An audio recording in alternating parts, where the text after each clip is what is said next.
और अब बात उत्तराखंड में आई तबाही की करेंगे। उत्तराखंड के चमोली में ये ताजा अपडेट आपको बता दें, तपोवन टनल में अभी भी करीब 35 लोगों के फंसे होने की आशंका जताई जा रही है और जो बचाव कर्मी हैं वो दिन रात रेस्क्यू ऑपरेशन करने में लगातार जुटे हैं। जी हां, अलग अलग जगहों से अब तक 26 शव बरामद हुए हैं। सीएम त्रिवेंद्र रावत ने अस्पताल पहुंचकर घायलों का हालचाल जाना है। अभी भी 170 से ज्यादा लोगों के लापता होने की खबर आ रही है। बिल्कुल, आपको बता दें जो दूसरी बड़ी टनल है वो करीब 180 मीटर की उसकी लंबाई बताई जा रही है और 120 मीटर तक टनल का मलबा हटा लिया गया है। 120 मीटर तक जो रेस्क्यू कर्मचारी है वहां पर पहुंच चुके हैं, लेकिन अभी भी ये बड़ी चुनौती है कि जो अंदर अभी 60 मीटर की दूरी बची है वहां तक कैसे पहुंचा जाए, चूंकि अभी वहां पर कचरे का अंबार लगा हुआ है। ऐसे में रेस्क्यू ऑपरेशन को भी स्लोली आगे बढ़ाया जा रहा है। जी हां, कीचड़ निकालने के लिए जो मशीन लगाई जाती है, सक आउट करने के लिए वो मशीन नहीं लगा पा रहे हैं। जेसीबी अंदर नहीं जा पा रही है। ताजा खबर मिलने तक 26 शव मिल चुके हैं। टनल में अभी 60 मीटर की खुदाई बाकी है, जिसमें करीब 35 लोग अभी भी हो सकते हैं। बिल्कुल, और ये तस्वीरें देखिए, सीएम त्रिवेंद्र सिंह रावत घायलों से मिलने के लिए हॉस्पिटल पहुंचे, उनका हालचाल जाना, उन्हें फलों की बास्केट पकड़ाई और आपको ये भी बता दें कि जो मृत परिजन हैं उन्हें 4 लाख रुपए का मुआवजा देने का भी ऐलान यहां पर सीएम त्रिवेंद्र सिंह रावत की ओर से किया गया था और जो घायल हैं उन्हें 50,000 रुपए की मदद दी जाएगी। और देखिए, सुबह का वक्त है जब सीएम त्रिवेंद्र सिंह रावत घायलों से मिलने के लिए अस्पताल पहुंचे, उनका हालचाल जाना और उनके जल्द ठीक होने की कामना की। इस पूरे आपदा में, इस पूरी घटना में लगातार डीआरडीओ और इसरो के वैज्ञानिक जांच कर रहे हैं, परीक्षण कर रहे हैं कि आखिर ग्लेशियर कैसे टूटा और इसकी खबर नहीं मिली। हवाई सर्वे के जरिए भी सीएम त्रिवेंद्र सिंह रावत ने उन तमाम इलाकों का जायजा लिया जो बाढ़ की चपेट में है, जो ग्लेशियर के टूटने के बाद जहां पे फ्लड हुआ था। लगातार करीब 12 ऐसे गांव हैं जिनका संपर्क टूट गया है और हवाई मार्ग के जरिए उन्हें राशन और तमाम जरूरी चीजें पहुंचाई जा रही हैं। रविवार के दिन भी जब ये आपदा आई उस दिन भी सीएम त्रिवेंद्र सिंह रावत हवाई सर्वे करने के लिए पहुंचे थे और उसके बाद वो तपोवन में ही मौजूद है और लगातार हालात वहां पर क्या है, रेस्क्यू ऑपरेशन कैसे आगे बढ़ाया जा रहा है, इसकी खुद निगरानी कर रहे हैं और आज सुबह घायलों का हालचाल जानने के लिए अस्पताल भी पहुंचे। अभी तक जो 30-35 लोग जो संभावित अंदर टनल में फंसे हैं उन तक पहुंचने का प्रयास किया जा रहा है।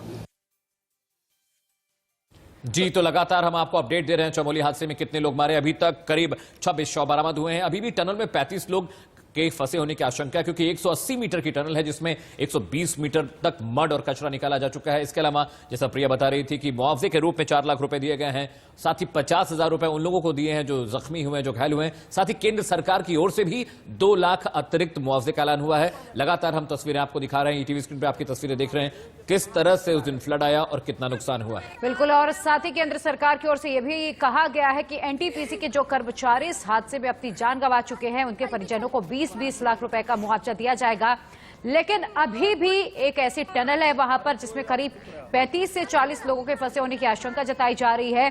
तो मलबे से जिंदगी ढूंढने की कोशिश लगातार सुरक्षा कर्मियों की ओर से की जा रही है। एनडीआरएफ, एसडीआरएफ और तीनों सेनाएं लगातार इस रेस्क्यू ऑपरेशन को अंजाम देने में जुटी हुई है।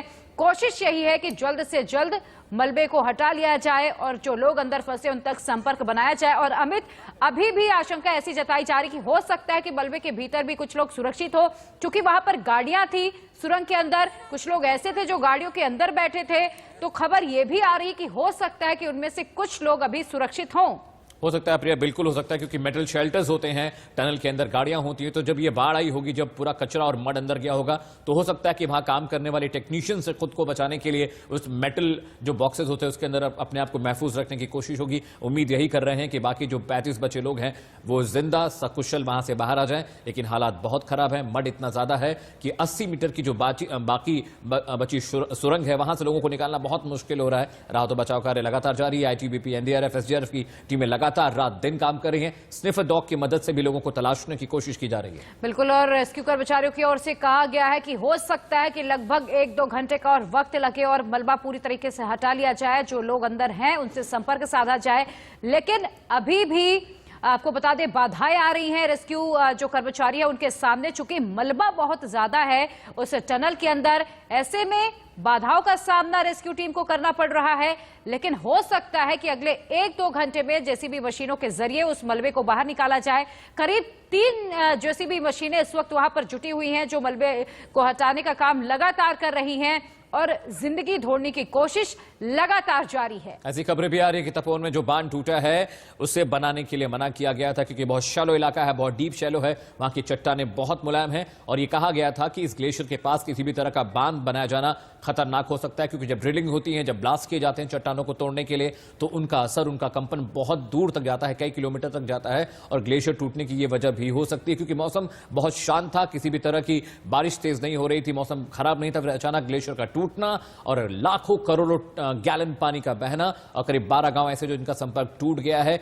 कई इलाकों में अभी भी कचरा और मड पड़ा हुआ है, जिसकी वजह से वहां राहत और बचाव कार्य चलाने में, करने में दिक्कत पेश आ रही है। तो कहीं ना कहीं यहां चूक जरूर हुई है प्रिया, क्योंकि ऐसे इलाके में टनल बनाने का मतलब क्या था। बिल्कुल, और एक्सपर्ट्स की ओर से लगातार ये कहा जा रहा है कि पहले ही चेतावनी दी गई थी, लेकिन नजरअंदाज किया गया उस चेतावनी को, और क्रेशर मशीनें जो वहां पर ब्लास्ट करने के लिए चट्टानों को लगाई गई थी, उससे कहीं ना कहीं प्रकृति को नुकसान हुआ और उसका बदला प्रकृति ने लिया। और देखिए किस तरीके से अचानक सैलाब आता है और अपने साथ बहाकर न जाने कितनी जिंदगियां लेकर जाता है। और अमित, जरा उन लोगों का मनोहाल भी हम यहां पर अंदाजा लगाने की कोशिश करेंगे जिनके अपने इस वक्त उस मलबे में दबे हुए हैं। सोचिए इस वक्त उन पर बीत क्या रही होगी। लगातार रेस्क्यू ऑपरेशन जारी है, लेकिन अब तक पहुंच पाना उन तक संभव नहीं हो पाया है। इंडियन न्यूज के रिपोर्टर आदित्य नायर इस वक्त मौके पे हैं और वो कल रात को ये अपडेट दे रहे थे कि जो लोग टनल में फंसे हैं, उनकी फैमिली के लोग टनल के बाहर उनका इंतजार कर रहे हैं, इस उम्मीद से कि सब कुछ ठीक हो जाएगा। जैसे ही कीचड़ और स्लिट वहां से हटेगी तो वो लोग सकुशल जिंदा बाहर आएंगे। और अभी ताजा अपडेट मिलने तक 26 शव बरामद हुए हैं, 35 लोग अभी भी टनल में फंसे हुए हैं और करीब 171 लोगों के लापता होने की खबरें उत्तराखंड के चमोली जिले से आ रही हैं। बिल्कुल, 171 लोग लगभग अभी लापता बताए जा रहे हैं। और देखिए 2 तस्वीरें आपको दिखा रहे हैं कैसे अचानक ये तबाही आई, अपने साथ सब कुछ बहा कर ले गई, लोगों के आशियाने बह गए, जिसे लोग मेहनत करके उम्र भर में खड़ा करते हैं। और 2 तस्वीरें इस वक्त हम आपको दिखा रहे हैं कि देखिए कैसे सैलाब आया, अपने साथ सब कुछ बहा कर ले गया।